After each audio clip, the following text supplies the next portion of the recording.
kwenye ndoa kuna maneno, kuna stories. Sasa mimi nimeoa kidogo na jina. Kwa hiyo ukweli. Kwa hiyo mimi ukweli uliniokoa. Kwa hiyo chochote ambacho kilikuwa kinazungumzwa yeye anajua zaidi. Yaani hata hadi na muhusika anamfahamu, anajua kila kitu. Kwa hiyo hakuna kitu kilikuwa kipya kwake. Kwa hiyo ikasaidia sasa kusema hapana. Mimi nijua wewe ni apostle, mtumishi wa Mungu hivi, hapana. Kwa hiyo alikuwa anafahamu kila kitu. Kwa hiyo niwaambie labda watu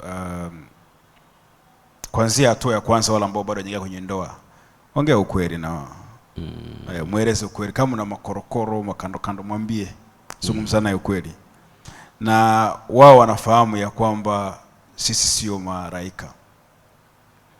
Na kwa bahati nzuri ni kwamba baada ya muda fulani alianza pia kusikia shuhuda za watu wakishuhudia za wanandoa ambao waliingia kwenye ndoa wakiwa na mwanaume akiwa na makorokoro, akiwa na changamoto, lakini alimwambia mke wake ukweli. Kwa alikuwa anakutana na zile clip ananitumia. Kwa alikutana nazo online ananitumia. Nakumbuka alinitumia ya mtumishi wa Mungu anaitwa Guamaka, alinitumia akizungumza hayo masuala. Lakini pia kanitumia mtumishi wa Mungu anaitwa Mwingila, kanitumia. Kwa alikuwa anashuhudia. Kwa hiyo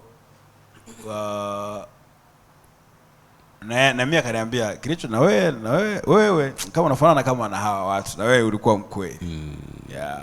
Kwa hiyo ukweli ni hatua nzuri. Mtu kama anakukubali akukubali hivyo ulivyo na makorokoro yako. Mtu kama anakupenda akupende na makorokoro yako.